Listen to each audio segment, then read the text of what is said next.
Selamat malam, Assalamualaikum.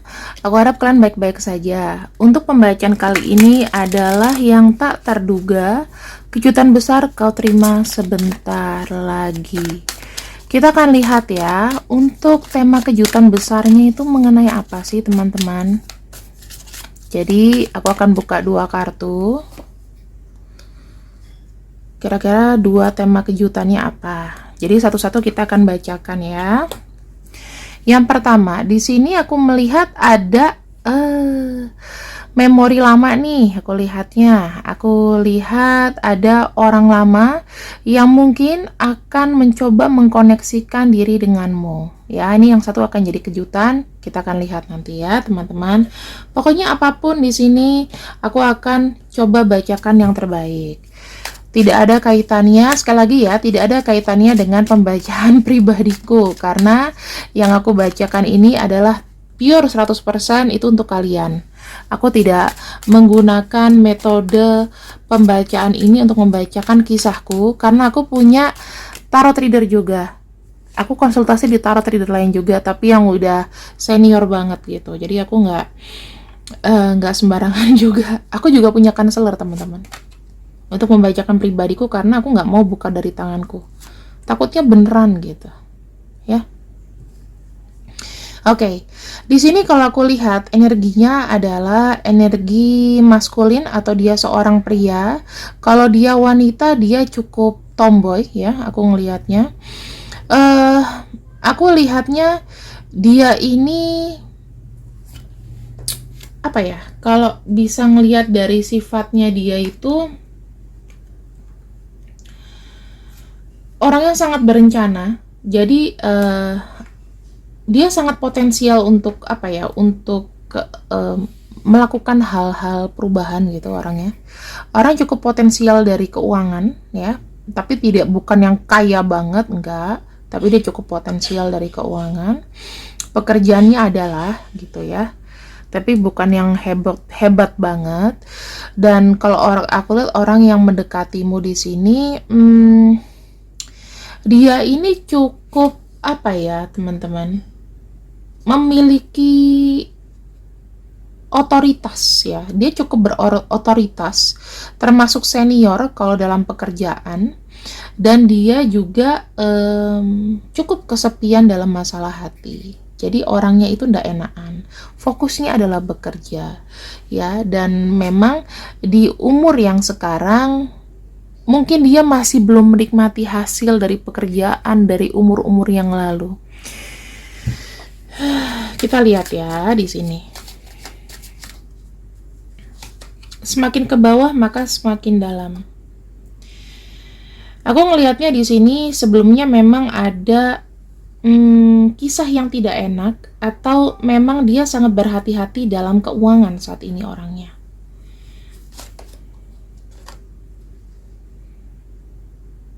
Aku nggak tahu ya teman-teman, tapi dia cukup imbalance, dalam arti gimana ya, dia kayak agak bingung untuk menentukan mana yang harus diprioritaskan dari penghasilannya dia. Tentunya tidak bisa save money untuk saat ini, karena ada masalah besar ya. Aku ngelihatnya ada masalah besar yang membuat dia ini starting over. Jadi kalau kamu tahu keadaan dia, ya mengikuti kisah-kisah klasik pasca pandemi mungkin, lebih ke arah apa ya, lebih ke arah berjuang kembali. Aku lihatnya seperti itu. Kemudian aku akan bacakan lagi. Dia cukup otoriter orangnya ya. Sebetulnya aku bisa bilang kalau dia otoriter, ada kemungkinan dia ini anak pertama atau anak tunggal yang memegang kekuasaan, maksudnya dalam pekerjaan atau dalam keluarga. Tetapi gimana ya, dia sendiri itu memiliki masalah dalam koneksi. Dia tidak bisa menghandle, sekalipun dia adalah orang otoriter, dia tidak bisa menghandle namanya koneksi cinta atau relation gitu. Berarti ada kegagalan dalam rumah tangga, pertunangan atau cinta ya, yang aku lihat di sini. Oke. Kalau aku bilang dia ini tidak terlalu involving dalam cinta loh. Menurut dia tuh kalau cinta ya udah gitu loh. Maksudnya kalau untuk rencana perkembangan dan lain-lain itu dia tidak begitu memikirkan. Kenapa? Karena menurut dia kalau udah punya pasangan berarti udah punya teman yang berbagi. Gitu pikirannya. Jadi dia tidak punya planning panjang apakah pasangannya ini juga mau sharing sama dia atau enggak gitu kan. Nah, di sini dia itu banyak banget eh, berpacu pada orang tua, terutama pada ayah di sini. Dia tuh kayak niru ya. Kalau misalnya ayahnya lembek, dia juga lembek. Kalau ayahnya keras, dia juga keras gitu. Dan aku ngeliat di sini bahwa orang ini suka banget apa ya memiliki relasi atau koneksi yang menguntungkan karena orang ini juga sebetulnya money minded, pikirannya tuh uang, jadi masalah kehidupannya pasti seputar uang itu.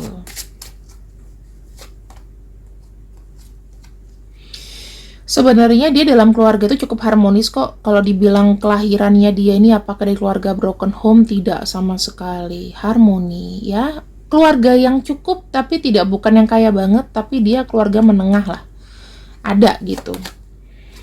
Nah, tapi aku nggak tahu gimana kondisinya ya. Jadi legacy atau warisan mungkin itu habis, bisa jadi. Jadinya kayak sekarang ini dia kayak ngerasa dead end, rumah tangga juga hancur, keuangan juga kolaps. Aku lihatnya sedih sih, tapi ini mungkin adalah orang yang ingin bercerita pada kamu ya. Dan di sini jujur aja aku ngerasa sekarang dia nih kayak udah single dan siap untuk mencari pasangan baru. Aku lihatnya kayak gitu. Jadi kamu akan dipertemukan dengan orang ini. Ya masalahnya dia nih butuh kayak orang yang sangat mengerti dia. Kalau misalnya memang kamu adalah orang yang tepat, ya bukakanlah pintu hati untuk dia sih sebetulnya. Ya. Dan aku ngeliat di sini dia ini cukup kesepian sebetulnya. Bagaimana dia ke kamu? Aku melihatnya di sini sebetulnya ada hubungan yang sudah pernah terjalin namun lama tidak ada komunikasi. Mungkin 10 bulan atau 10 tahun kalian tidak komunikasi namun kayak saling inget doang tapi tidak ada yang berusaha untuk ngomong. Dan ya apa ya, kondisi tuh kian memburuk sehingga ngebuat dia datang ke kamu tuh juga sulit. Dan ada beberapa di sini yang mungkin ya nantinya nih akan meminta bantuan sedikit sama kamu. Ya kalau kamu mau nolong silahkan, mau enggak juga nggak apa-apa. Tapi dia tuh butuh untuk bantuan, butuh untuk dibantu, butuh untuk diperhatikan aku lihatnya. Nggak cuma dari materi, tapi butuh untuk disupport aku lihatnya ya. Dan nanti nih datang kalau dibilang tempat tinggal nih agak jauh dari rumah kamu, dan dia akan ngabarin kamu itu melalui sosial media atau melalui Wawa ya. Kalau melalui WhatsApp, melalui sosial media, melalui Instagram atau Line, Kakao Talk, whatever, atau email atau whatever, atau SMS, kita nggak tahu ya kamu ketemu sama orang yang udah kapan tahu gitu. Nah, ini kapankah ini akan terjadi? Ya, kita lihat ada kartu 5 coins ya. Kalau kita bicara 5 coins, ini sedang on the way. Karena ini kayaknya gimana ya? Memang kayak butuh tahunan gitu loh teman-teman untuk merich kamu. 5 tahun terakhir ini dia nyari kamu. Gitu. 5 tahun terakhir ini dia nyari kamu. Ya, kamu tunggu aja, maksimalnya adalah di akhir tahun ya. Di akhir tahun kamu harus tunggu orang ini. Kenapa? Karena lebih apa ya teman-teman, antara akhir tahun atau sekitar pertengahan tahun depan ya, paling cepat akhir tahun. Pokoknya kamu tunggulah 5 bulan ya. Pokoknya orang ini tuh sudah kayak apa ya, mencari kamu atau berusaha untuk berjuang ya, berjuang juga ya dari kehidupan itu sudah kayak 5 tahunan lah ada nyari kamu, atau 5 bulanan Kamu kondisikan aja, ya, kondisikan aja, karena ini orangnya mungkin yang udah lama banget ketemu sama kamu, bisa aja udah 6 tahunan. Dan begitu kalian selesai, ya udah, dia kayak nyari kamu lagi. Ya mungkin kan kalian sempat deket, udah itu selesai gitu loh. Mungkin dia ini adalah calon yang nggak sampai, maksudnya nggak jadi sama kamu. Tadinya sudah deket banget, terus tiba-tiba nggak jadi. Itu bisa aja teman-teman. Jadi kan itu kan membawa luka batin ya. Sekali lagi ini nggak ada hubungannya sama aku ya. Nanti kapan-kapan aku ajak pacarku live deh. Habis dituduhnya enggak sih. Aduh, capek.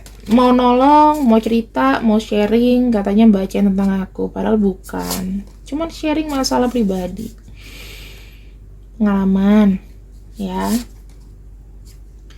Nah, aku melihat orang ini itu sangat pengen banget ngobrol lagi sama kamu. Tapi dia takut untuk memulai. Dia pengen jadi teman dekat kamu, pengen jadi orang yang memeluk kamu. Ada dia di suka dan duka. Kayak gitu sih teman-teman. Ya walaupun kondisinya ini mungkin tidak orang kaya, tidak secara materi dan lain-lain, tetapi orang ini sangat respect banget sama kamu karena dia memang ada energi apa ya? Ada energi spiritual di situ yang memang dia tertarik gitu loh, tertarik, bersemangat ya, cinta. Udah itu dia memanifestasi kamu, aku lihatnya. Terus dia kan maskulin ya, jadi dia tuh merasa kayak pengen gentle untuk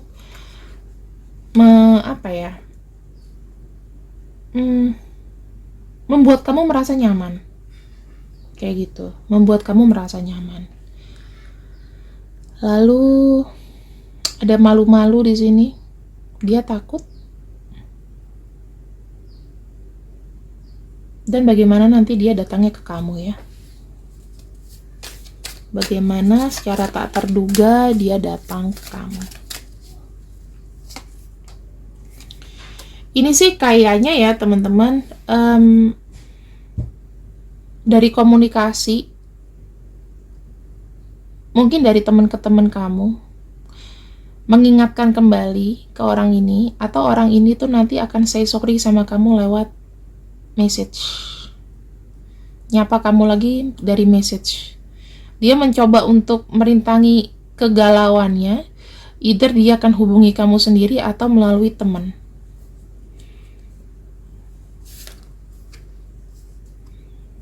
Dia menghubungi kamu di sini karena memang mau ya, bukan gara-gara disuruh atau ada rencana lain. Aku bilang nggak seperti itu. Yang aku bisa lihat, memang dia pure dari dirinya sendiri, pengen bertemu dengan kamu. Oke, pembacaan ini adalah sebuah kejutan tak terduga. Kita akan lihat untuk kejutan keduanya. Apakah masih terkait sama orang ini atau tidak? Tuh. Wah teman-teman, kejutan tak terduga sama kamu bukan dari materi, tapi kita bicara mengenai emosi. Ini ada patah hati ya, ada kisah patah hati, kisah sedih. Oke, kita akan lanjutkan di sini. Ya, kita akan lanjutkan di sini. Ternyata memang kisahnya adalah dari orang ini.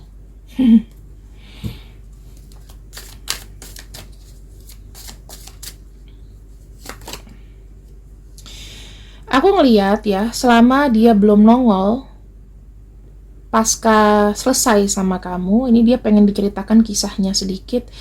Dia itu merasa memang iya, satu, dia bisa fokus. Dia mencoba untuk berbahagia dengan apa yang sudah dia terima, apapun konsekuensinya. Tapi memang ada merasa bersalah, aku lihatnya ya. Ada rasa bersalah yang besar, sehingga dia itu gini teman-teman, dalam hidup itu rasanya kayak gak enak. Misalnya gini, kamu sukses dalam pekerjaan kamu, tetapi kamu kayak punya hutang atau punya rasa menyesal karena pernah mengkhianati rekan kerja kamu misalnya. Itu yang terjadi sama dia.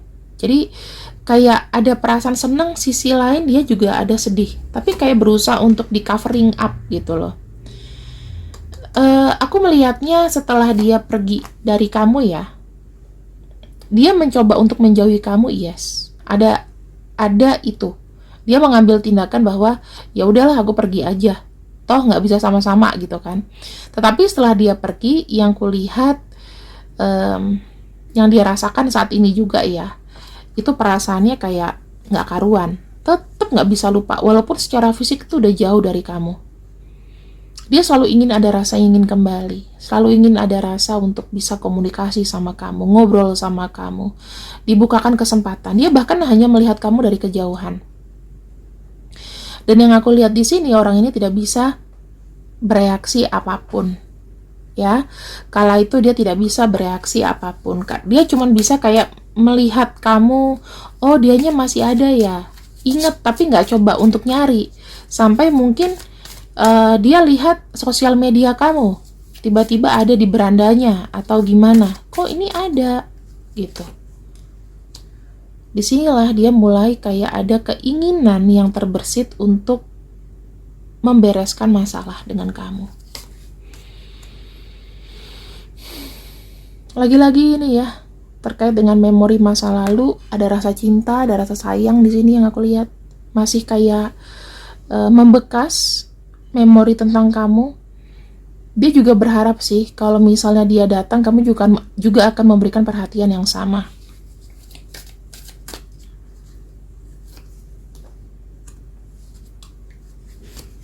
Dan apa yang dia upayakan di sini?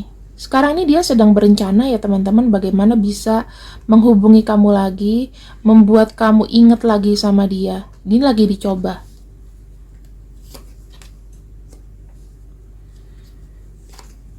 Dia nggak bisa ngelupain kamu loh, bahkan jujur ya teman-teman, susah untuk menggantikan atau melupakan kamu. Walaupun dia sudah berjalan, misalnya dengan orang lain atau sudah punya orang lain, tapi kamu tuh masih ada tempat spesial di hatinya dia gitu loh. Jadi kayak apatis gitu. Dalam cinta, dalam apapun di sini aku ngelihatnya agak sedikit apatis. Mungkin dia memberikan kekakuan ya sama pasangannya. Beda, hangatnya tuh rasanya beda ketika kita tuh terbuka dan memang ketemu sama yang kita suka, sama memang yang sudah ditakdirkan gitu. Itu beda. Gak segan-segan orang ini tuh kayak menarik kamu ke dalam pikirannya. Dan jujur aja pengen adanya pertemuan, union atau manifest ya. Di sini sih jelas orangnya masih orang yang sama. At least aja kalau seandainya dia tidak bisa jadi pacar kamu, kekasih kamu, dia pengen jadi teman baik kamu. Itu yang akan datang.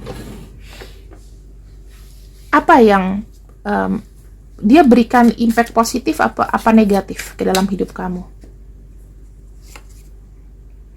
Kalau aku lihat sih dia memberikan efek positif ya. Kenapa? Karena membuat kamu tuh lebih semangat.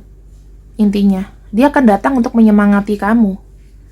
Wow teman-teman, kira-kira orang lama siapa nih yang bertengger memikirkan kamu? Ya, kita akan buka untuk inisialnya. Siapa tahu ada di sini. Ya, ada C, N, D, A, P. Bagus-bagus kalau kalian temukan 1 atau 2 huruf ya dari namanya. Misalnya Rio. Panggilannya Rio. Atau Dion. Atau Dano. Dani. Bisa aja kan? Nama panggilan, nama kesayangan atau apapun. Ya, silahkan. Apa Dan aja, misalnya namanya Dana. Namanya siapa ya? Mari. Mungkin kalau ada 4 huruf, 3-4 huruf itu udah pasti dia. Ya, teman-teman. Untuk zodiak aku buka untuk semua zodiak, tapi di sini kita akan lihat dengan siapa kita berdealing. Zodiak itu nggak begitu penting ya. Di sini kita punya Taurus, punya Libra, Aries, Pisces, Aquarius, dan Pisces. Seperti itu. Kira-kira kalau namanya nggak ada dan zodiaknya ada, maka pembacaannya itu tetap 80%, atau zodiaknya aja namanya nggak ada, itu tetap 80%, sisanya 70%. Terima kasih yang sudah ikut readinganku untuk malam ini. Waalaikumsalam warahmatullahi wabarakatuh. Semoga kalian selalu berjaya, berkah selalu. Kalau misalnya saran dan kritik yang membangun aku terima, tapi kalau cuma menjelek-jelekan saja aku akan blok. Terima kasih ya teman-temanku. Semoga kalian sehat selalu. Assalamualaikum, bye bye.